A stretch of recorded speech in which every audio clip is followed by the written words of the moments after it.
Hello and welcome to the American Cinema Foundation Movie Podcast. I'm your host, Titus, and today I'm joined by critic Armand White for an unusual conversation. We will be talking about Jean-Luc Godard's latest movie, about some of his 60s movies, and about his importance to cinema as an art and to cinema's history.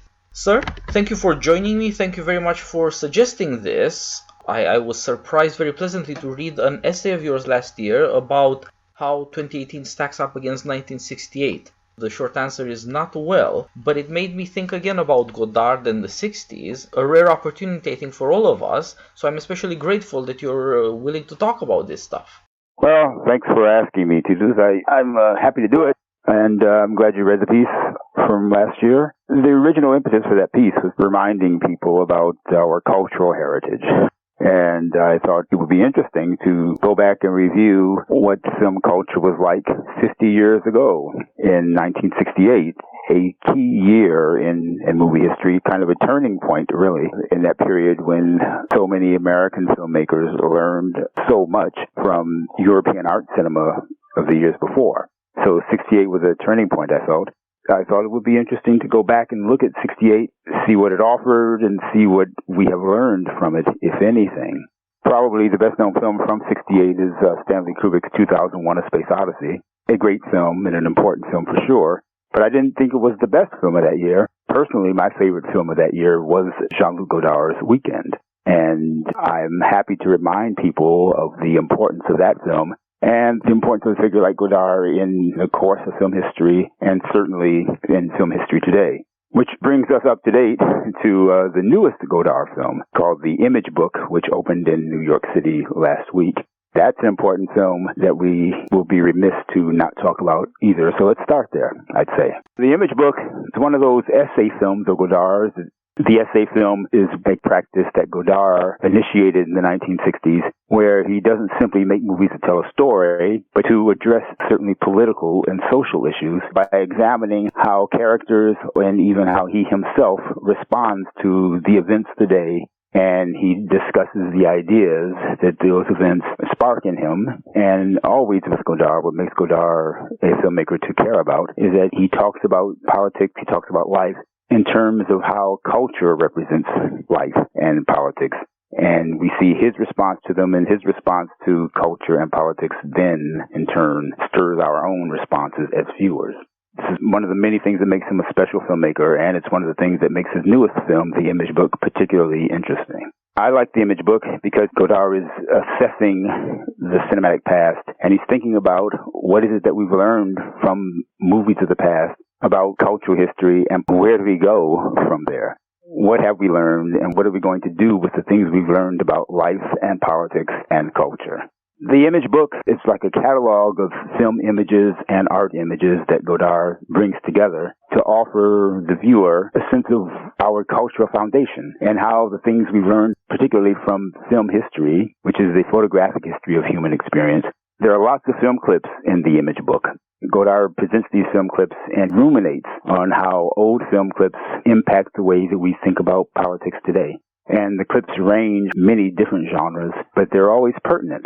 One significant film clip that I found was a movie from the post-World War II period by Jacques Tourneur called Berlin Express. And in the Berlin Express clips that Godard uses, you see a number of characters, refugees from World War II, boarding a train. These characters, played by movie actors, they all represent different experiences in World War II and different secrets and desires that these characters hold. But they board a symbolic train, and they're journeying somewhere probably off into the future. And it's a beautiful condensation of how you could say we're all in this together. Godard found a perfect film clip to represent the political circumstances that we go through today. When you see those Jacques Tourneur images that Godard re-presents to us, those characters' political circumstances are also so beautifully presented in dreamlike images that they also represent a kind of spiritual condition.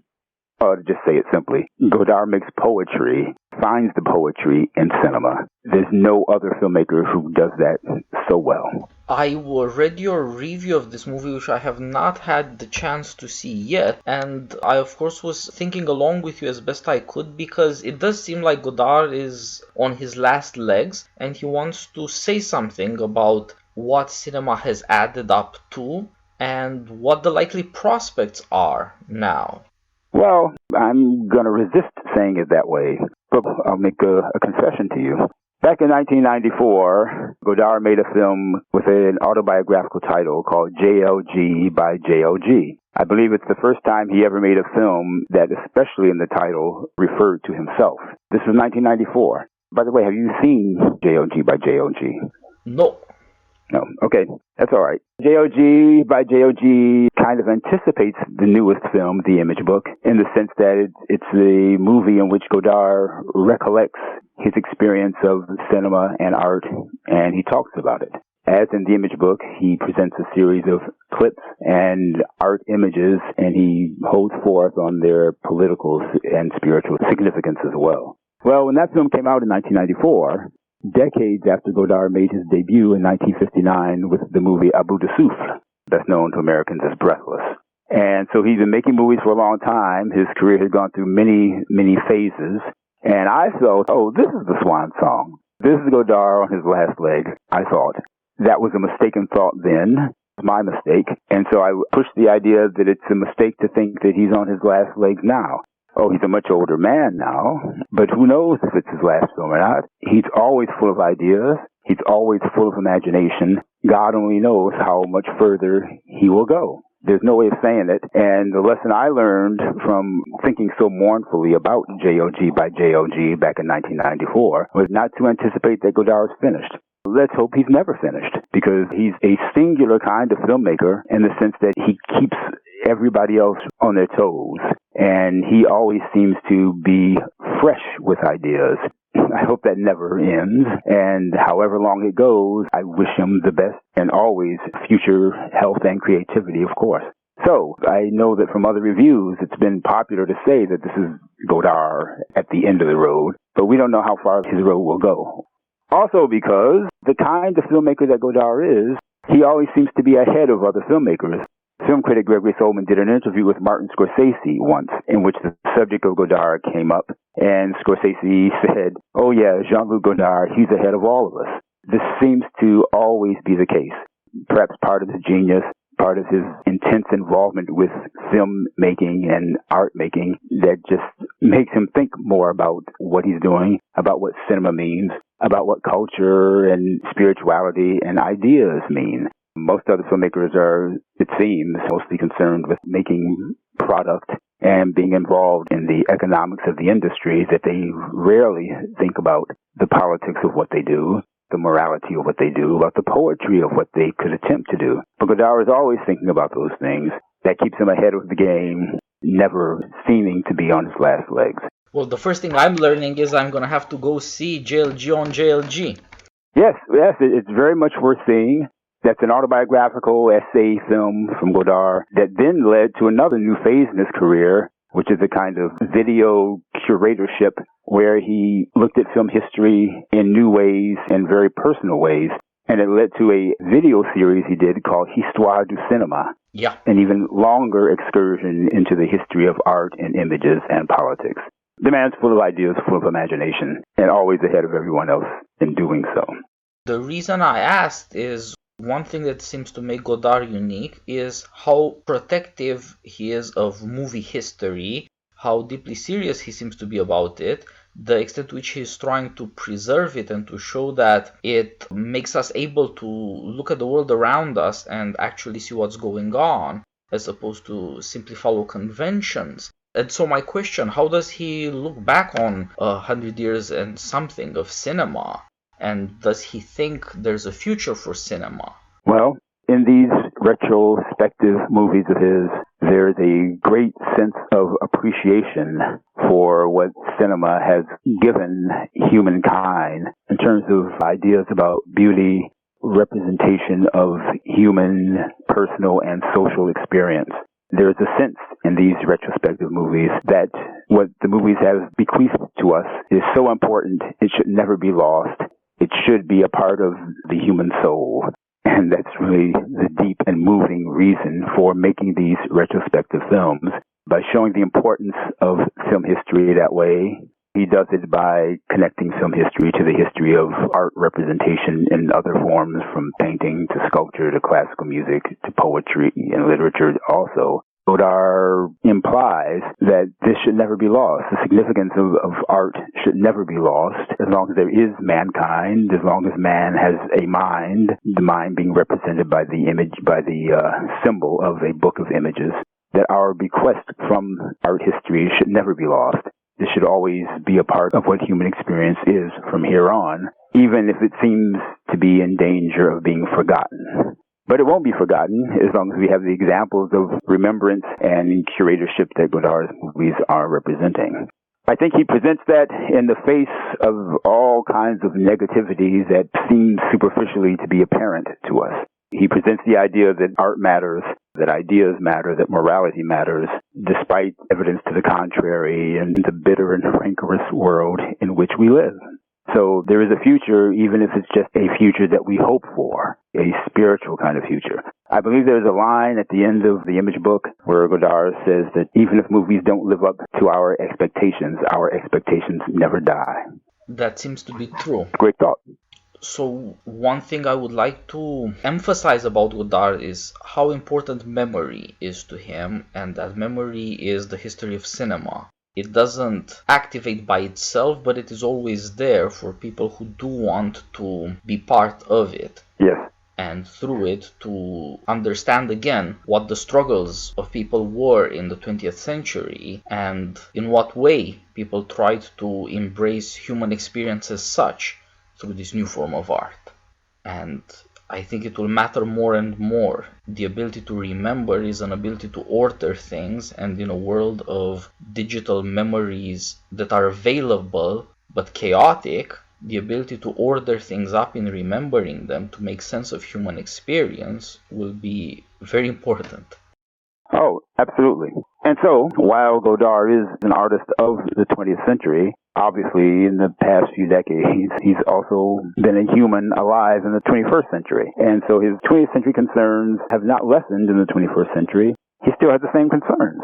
He's still aware of the social and political struggles that people go through around the world. And he's also very much concerned about how those struggles are reflected in the art that gets created. And so even though Godard works in different genres, you might say, he's always interested in examining how politics and culture intersect. And that's never changed for him.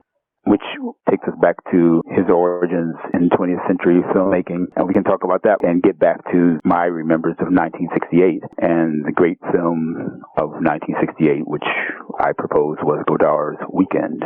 Godard, being a European filmmaker, he's part of that movement in which European art films were imported into the United States, often in very haphazard ways. Sometimes European films came to the United States years after they were made, or sometimes as soon as they were made. This is demonstrated by a curious incident that in 1968 there were 3 new Godard films that opened in the United States. Les Carabiniers, La Chinoise, and Weekend. Movies that were new to American viewers. Even though all those films had actually been made prior to 1968, Godard was extremely prolific during the 1960s. He made films at a fast pace. His mind was burning with ideas and imagination, and he worked quickly and he worked well. There isn't a single bum film in his entire filmography, and he could make movies quickly and superlatively all the time. So in 1968, 50 years ago, almost exactly, when I wrote the National Review piece, here are 3 extraordinary Godard films, all dealing with politics, spirituality, and our political past, as well as ideas about the political present and speculations on the political future. Les Carabiniers is a kind of fantasy war film, and it deals with the history of 20th century war and struggle. In even its black and white, almost documentary-like style, it makes reference to the past representation of war in movies as most people thought of it in the 20th century. And it features quite a lot of footage, edited with sounds which of course do not belong to the original war footage of aerial bombings and such things. They're brought out of mankind's memory, shot on film, and then turned into movies. Yes, it's a pretty ingenious way in the 1960s to make a war film that deals with war throughout the 20th century, but especially the kinds of revolutions and rebellions that were going on in the 60s just prior to the makings of this film. It's historical, but it has a sense of spontaneity through its documentary-like style and Godard's use of contemporary black and white filmmaking techniques, and its always innovative use of sound as well. So it's a very contemporary film, but it makes reference to the past, even as it's about the present-day rebellion and revolution. A very, very unique and still fascinating approach to war as an experience and as a film subject. And the second of Godard films to open in the U.S. in 1968 was La Chinoise, the contemporary film, because it deals with the phenomenon of student revolution, of youth protest, and particularly with French students, French young people who are fascinated by communism and Maoism. A handful of students who among themselves create a cell of revolutionaries, and they talk and think and plan revolution. In 1968, it was so up-to-date, so modern, that it almost had the effect of showing what youth revolutionaries were like, almost in a documentary sense, but in an especially remarkable cinematic way, in that unlike Les Carboniers, La Chinoise is in color, in very vibrant and intense primary colors, essentially, so that the experience of watching cinema as a form of visual art becomes even more alive than it did in Les Carboniers. So even though Godard has some similar ideas he's working with between those two films, the ways in which he does it in La Chinoise are intensified and show even a greater style of imagination than in Les Carboniers. And then there's the third film, the peak of his creativity in those films that opened in 1968, which is Weekend. And Weekend is kind of a prophetic fantasy about middle-class life, bourgeois life, facing the coming revolution. It's fantastic in every way that the word fantastic might suggest to you. Yes, so let's start with La Chinoise. And first of all, for our audience, Godard is in a rare way combining here something like prophecy with something like telling you the news. The movie was made and released in France in the latter part of 67 and the end of December, and then not half a year after it came out, May 68 happened, of course, in France as in America as everywhere else. All of a sudden, student revolts were not just the subject of this rather comedic movie. They became intense political conflicts, and a lot of democratic regimes especially had to reckon with the fact that the generation they had raised in post-war prosperity did not believe that society was just and justifiable, that what their parents believed in was worth believing in. This was quite a shock, of course. Now, in the case of La Chinoise, it's uniquely comic. There is a lot of setting up of scenes that are hysterical. My favorite is, of course, something that you might have seen in a Lubitsch movie decades back. The cell of communist revolutionaries early in the morning, after their rude awakening, go out on the balcony and start doing their morning exercises, their calisthenics, while reciting each one a word at a time from Mao's Little Red Book. It's amazing. You don't see it coming in the movie, of course, but what it captures about the combination of earnestness in these kids, and on the other hand, the surreal element of having the least experienced people in a society profess the most serious political sentiments, is just damn near glorious. And so it's a very comical movie, part of which is shot as a documentary. Interviews with this young cell of revolutionaries, which again shows Godard's asking you, is this prophecy or is this something that will show up on the news any day now, or something about what our society really is that we aren't aware of, but nevertheless it is brewing up. These kids are quite funny in their own ways, in certain ways touching as well, because they are not immune to love. But at the same time, they are tinged by violence, and the movie does, in its last part, become darker and darker, since you can only frame so many shots to reproduce famous posters, famous revolutionary scenes from communist history, from the struggle and its heroes. You can only bring up Mao so many times, and then of course things do get quite dark. There's no innocence in these children, even though they are clueless. And that's a very unusual way of looking at young lefty revolutionaries. Of course, Godard was not young anymore, he was near 40, but he was a committed lefty, is a committed lefty for all I can tell. Or perhaps it is precisely because he is, in his political opinions, a man of the left, he sees how earnest and how surreal these children are at the same time, and that this might go crazy. Yeah, I agree with all that. One thing I didn't say about Godard is that he's funny, that he has a great sense of humor, and that he sees the humor in things, which is part, I think, of having an analytical mind that is always questioning and not easily swayed, not easily had by any proposition that just pops up. And so what you have in a film like La Chinoise is a very alert, attentive mind responding to the political ferment that's going on among young people, as you point out, among baby boomers, the generation that should have benefited from the struggles and the lessons of World War II. And in fact, this young generation turns out to be a generation of ingrates and of rebels who feel that what we now call the greatest generation in some sense betrayed them because they didn't live up to the things that they fought for and the things that they promised. And so the youth of the 60s felt that through revolution, they could make it right either through their egotistical sense of being morally superior to their parents' generation, or else make it right, if necessary, through violence. And so Godard sees these things happening, and he's one of the few filmmakers who is able to analyze it and make movies about it instantaneously, and at the same time make movies about it in a way that's not simply earnest, but in a way that is also satirical. Satirical being a tool in his analytical kit. So he satirizes all the suppositions that young people were making in the 60s. And something interesting happens with La Chinoise. It is, in some sense, a movie about youth romance with communism, with Mao, but it's also, even more so, it's a critique of that.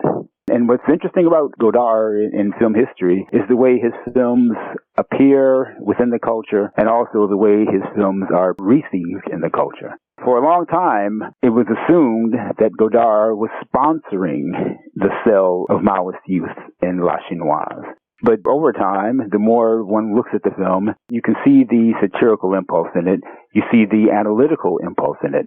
You see his recognition of their fascination with political revolution. He sees them being young people involved with romantic ideas.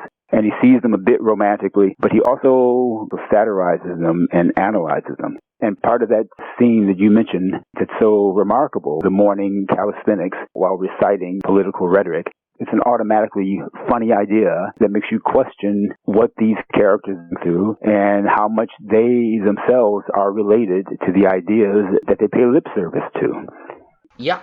The satirical/analytical aspect of La Chinoise is what makes it a great, extraordinary film, because it's not just falling for political rhetoric. It certainly is not propaganda. It's the farthest thing away from propaganda. It's an analysis of political thinking among romantic young people. That's a very rich idea that's rarely been expressed so clearly.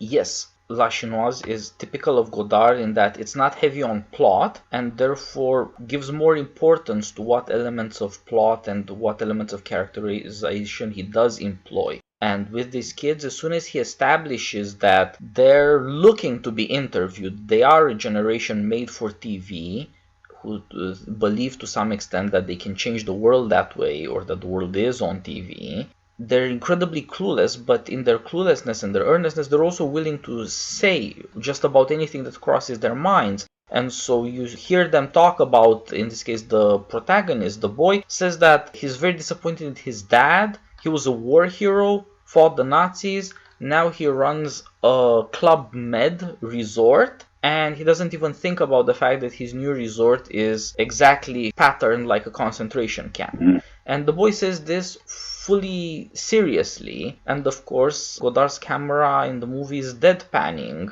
almost in every scene. But it's there to show you that these are privileged kids, completely alike to American college students today, who live on top of the world fairly carelessly actually, and at the same time it only makes them more morally outraged. That seems to be precisely because they're like this boy who at some level realizes that his dad proved himself.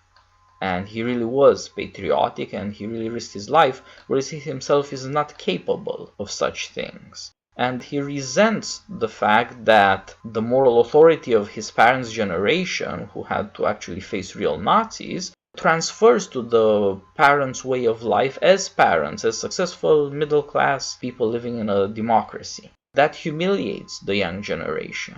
Hence this call for violence, because there's no way morally the heirs could compare to the people who secured peace. And of course, the people who today scream about Nazis would never have the courage to face one, and have nothing of the moral strengths of the generation who actually had to go kill them. Yeah, sure. I like that you describe the Maoists in La Chinoise as clueless. Clueless being the title of that entertaining American film from 1996, was it? Yeah. The Amy Heckerling film about rich kids in Beverly Hills. Yep. Jane Austen for Bel Air. Yeah, sure. The film Clueless. Just through that title alone, you cross Clueless with La Chinoise, you might come up with the unfunny joke of millennials, whose political ideas are the result of not having much real-world experience beyond privilege. It's one of the remarkable things about La Chinoise that Godard is looking at a privileged generation and is doing so consciously. The characters in La Chinoise are humorless, but Godard is not humorless. But also, one of the wonderful things about the movie, the sign of his great artistry, is that he does not condescend to his characters ever. These may be clueless kids, and clueless in the moral sense, but they're bright. They're very intelligent. Yep. And La Chinoise is also, among many things, it is almost a showcase of youthful intelligence, especially of the college-educated sort. La Chinoise is full of intellectualisms, full of intellectual ideas, full of words, in fact. These are highly literate kids in the movie. They live among words, they live among ideas. They talk about ideas all the time. They talk about words all the time. They read. And one of the funny and dread ironies in La Chinoise is that these kids, they're high information kids, and yet they are morally clueless, which is an important point to remember these days, especially when the media idealizes privileged youth today and safe space snowflake youth today. Today's media idealizes them without understanding them, and certainly without ever analyzing them the way Godard did in La Chinoise. And moreover, it is impossible nowadays to imagine anybody who would make a movie about American college privileged kids that would compare with this. Sure. Not just because there's nobody on the left who is willing to do it, although some people on the left must know and be amused and appalled by the ridiculousness of it all, but there's nobody else either. Right. That's one way in which we have changed for the worst. It's regrettable. Yes, it's fascinating and ironic, isn't it? Because I recall that just a few months ago, there's a retrospective theater in New York City called the Metrograph, and there was a Godard retrospective based on the films he made after his 1968 peak, when Godard went into a new phase of his career, making more explicitly political films as part of a collective that he started with another filmmaker named Jean-Pierre Gorin, and they called their collective the Zega Vertov Group, named after the Russian revolutionary filmmaker from the 1920s. Yeah. Zega Vertov having made, well, his best-known film is a documentary called Man with a Movie Camera. Yes. The Metrograph did a retrospective of the Godard, Gorin, Zega Vertov Group films, and it came and it went. Wow. Despite the way so-called woke or socially conscious millennials responded to some of the most intriguing and fascinating political films ever made, it was with a shrug. Nobody went to it. Nobody cared to see it. This too was foreseen in La Chinoise. The movie concludes with Godard as filmmaker appealing to Goethe, the only true European, and specifically to his Wilhelm Meister novels, Right. that shows again how sensitive and interested he really was in the young generation. Godard was stuck in between the war generation and the baby boomers, sort of like Gen Xers are between baby boomers and millennials. But his appeal is what these young people need is something like Goethe, something that would give them a real sentimental education. There's no denying the romanticism, but there is no killing it either. It has to be worked with, and only a certain form of art could do that. The presence of Goethe at the end points to another thing in the movie that, of course, is happening all over America these days, and that's been going on since Europe turned revolutionary. The burying of the past, the destroying of the great works of the past. Right. These kids have a blackboard on which they have something like 100 names of great artists, among them Goethe, and they are erased. Yes. Chaotically, randomly, but ineluctably, all of them. Yes, a wonderful sequence, and so insightful as well. Well, that's what Mao, that's what communism does. It does erase the inconvenient past, the truths of art, which is a consistent worry for Godard, a consistent concern, and something that his art warns against, but certainly stands against. He's aware that there is this tendency in the culture, this fascistic tendency, and that fascistic tendency is not lost on youth either, that they are capable of it as well. It's remarkable insight. And that sequence you mentioned about the list of artist names that gets erased one by one, it's another example of Godard's prophetic jest that one must look at while you're watching La Chinoise and be amazed by it. Part of that amazement reoccurs while watching a film like The Image Book, because The Image Book is very much a film concerned with what might possibly be lost from our cultural heritage, which is also to say our political and spiritual heritage as well. Godard is always concerned with that. Yes. I think we can move now from this romanticism that might end up in terrorism, that seems to be the province of the left and its specific weakness, to the specific weakness and province of the right, which is a kind of consumerist materialism and weekend. Mm-hmm. This, again, has a very simple plot. A young, modern, successful French couple are plotting to murder the in-laws, her parents, in order to inherit their extraordinary wealth. They want to usurp, to inherit in a hurry. So they're going out of Paris into the province, to Wanville, to do this. And instead of getting what they want, they go through a vaguely post-apocalyptic environment where things get increasingly more chaotic and more hilarious. Again, it's an incredibly funny movie that's at the same time hard to make sense of, and that requires a couple of viewings just to piece together what's happening. But broadly speaking, this is a movie that starts with this kind of plotting to kill within the family, which comes down to saying that there's a danger in capitalism, in materialism, encouraging people to betray their family for the profit. Inheriting might turn bloody, and at the end of it, there's cannibalism. Right. And that should orient viewers, but as I said, it takes quite some thinking through to put the episodes together, because Godard is not only not obvious, is funny. He likes to joke around with what are very serious things. There's a lot of dying, and primarily it's people who die on the road in their cars. One of the things that really is a phenomenon of the 20th century that we almost never pay attention to. There is something incredibly funny about it all.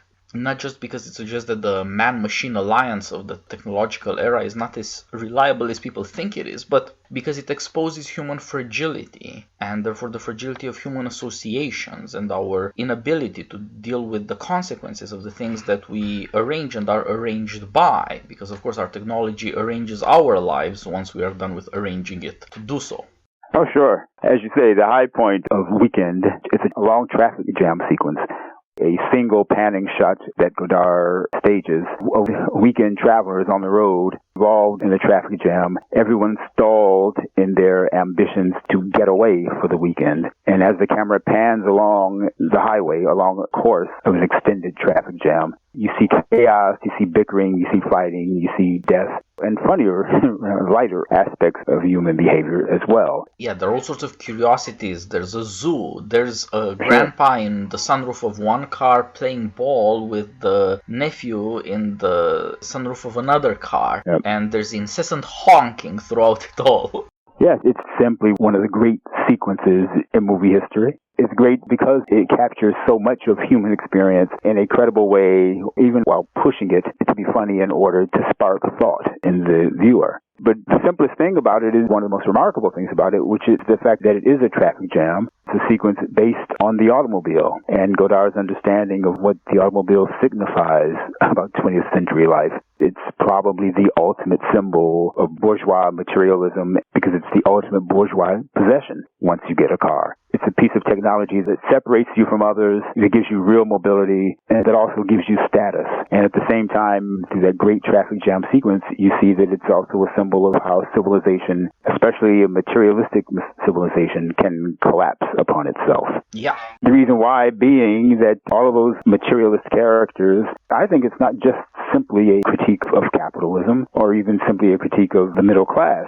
I think the idea that makes that sequence so wonderful, such a wonderful expression of what Weekend is really about. It's about what happens when materialism overtakes people's spirituality. When they forget the things that make them human, that gives them hope. Once that's been replaced with simple materialistic aspirations, murder and mayhem are not far behind. Yeah. Because then you lose your sense of humanity, you lose your sense of civility. And Godard sees it. He makes it initially funny, and then he makes it horrifying. And that, I would say, is what makes the film a challenge to viewers. Because, we can operate in terms of episodes, and in watching narrative episodes, it's rather easy to follow. Takes more work to put it all together, but that's okay because that's part of the challenge of intelligent film watching.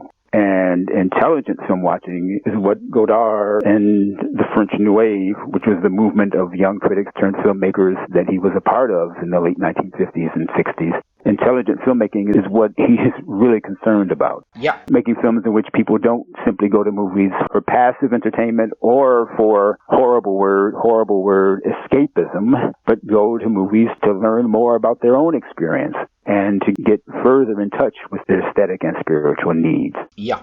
Of course, we cannot go through all the episodes, but it's worth dwelling on this one to show just how thoughtful Godard is and how he puts technology, humor together to make serious points. What is the automobile? It's freedom.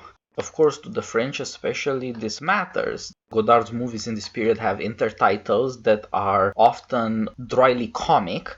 And for this sequence, he has the simple comment that France from the French Revolution to the weekends of the Gaullist era, the post-war generation that in France is called Le Trente Glorieux, the glorious 30 years, that is to say the age of economic reconstruction. Now, there's a lot to be said, of course, for economic reconstruction. People not starving. But there is this other thing, too, that he captures so well. Freedom and the weekend and leisure are all there together, and of course they are essentially uncivilized. There is something wrong with people that is shown in the fact that when they cannot have the freedom they think they want through their automobiles to get to what they want, they honk continuously. That honk is their anxiety. It is their sudden and unwanted awareness of their existential situation. That is to say, they're getting bored because they know they only have one life to live and they're wasting time here on a country road in Nowheresville when they should be having fun as hard as they can before they get back to the inevitable grind and back to the fun and back to the grind and so forth. But that, of course, cannot answer the question of mortality that boredom brings out and that the movie brings out through sound in this incessant varied honking, but also through the motion of the camera. You get to see how these different people react to their sudden boredom. Some are graced, the ones who do humorous things, and some are just wasting time because they're used to it. There's a couple of people playing cards on the boot of a car. But mostly, apparently, people are quite angry because they cannot seem to deal with this. And we are following along because our protagonists, this would-be murderous couple, are cutting in line. They're not going to stay in their lane. They're going to go in the opposite lane and drive ahead and see whether or not they could get ahead, maybe at the top of the line. They try to stop in a couple of places, but people resentfully, enviously won't let them cut in line. There are all these small motions quietly suggesting passions that are actually quite dark, that reveal people through this situation. A traffic jam becomes an existential crisis. And throughout this one long scene, you see a couple of accidents that, as you said, ends up horrifically. Right. As it were, what is the price for this urgency, for this desperation to get there? Are we there yet? We see a family murdered in a car accident, splashed over the road and the grass on the side. This is not trivial intelligence or comedy. It makes a deep, serious moral point about society that is worth thinking about regardless of lefty or righty political positions. Oh, sure. This is very much a worthwhile way of thinking about our situation and our predicament through these comical but also existential problems we're running into. They're all of them mundane and absurd, but as they go from the mundane to the absurd, as you pointed out earlier, they suggest that our society could collapse into barbarism. Oh yeah. Yes, and as you mentioned, the incessant horn honking, it's the noise of anxiety. And think about the millennial term for that, FOMO. Yep. Fear of missing out. A particular middle-class phenomenon where people feel they have to get in front of others, get ahead of others, even punish others if necessary, because they don't want to miss out on the new thing, the latest thing, the richest thing, the thing that's going to give them superiority to another. Ultimately, the thing that they believe is going to be satisfying, but of course, that kind of anxiety cannot be satisfied because it's got the wrong spiritual foundation. This incessant need to get ahead of others. Yes, indeed. It's a great sequence. All the ideas in it make it timeless. Yes, indeed. And as we said, it applies to our times when our awareness of our mortality often drives people to desperate ways. Nowadays, getting ahead is primarily a matter of how can you turn yourself into a celebrity and suck up more attention than other people and be declared objectively by our number counting skills more popular than somebody else. That sort of thing. And is the same incessant honking the noise of anxiety. People have not in any way squared with this, but of course this anxiety is typical of our age and we have to deal with it, and it is hard to find better resources than a great movie maker to help us along the way. Oh, absolutely. And Godard's latest film, in the Image book, is divided into different sections. The first section is particularly instructive, I found, titled Remakes, where Godard, he muses upon this new phenomenon of remaking the past, but remaking it without the spiritual impetus, the originality, the purpose of the original works of art. And through this idea, Godard put his finger on a kind of anxiety that I think is running through film culture today. Hollywood's constant dependence upon remaking its own past, cannibalizing its own past, hollowing out its own past, and at the same time, this emphasis on frenetic comic book action and digital CGI violence. These kinds of remakes of a glorious film history also indicates a kind of anxiety, I think, in the culture that unfortunately almost no critic is honest enough to ever address. And so people are left to celebrating this kind of anxiety when I think one of the most moving points of the Image book and Godard's career is that this is not typical of film culture, that film culture at its best confront our needs and errors and expresses them in ways that they can be quite edifying. Yeah, I completely agree. I think this is a great note to end on. I hope our audience will be persuaded to watch some of these Godard movies, and everyone who falls in love with his sense of humor and his great style is in store for dozens upon dozens of movies. So it's quite a resource, and as much worthwhile visiting the first time as revisiting later. And we hope to show that both the delusions of consumerist materialism that's sort of more right-wing and of romantic revolutionaries that are sort of more left-wing shouldn't be above scrutiny or below consideration either. They are part of what a great filmmaker should know about our times and be able to dramatize and to turn into art,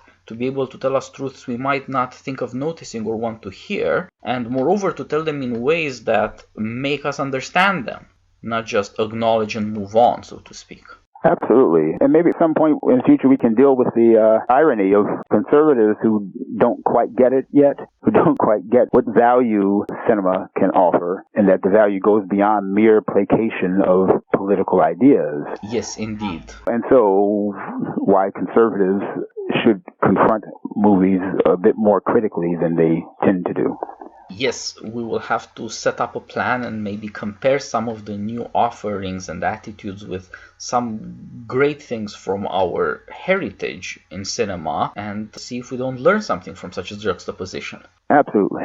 Yes. As always, it's a pleasure talking to you, sir, and a source of insight. Thanks a lot for doing this, and let's do it again soon. Thank you, Tito. Great. All the best, sir. Happy to. All right. You too. Okay.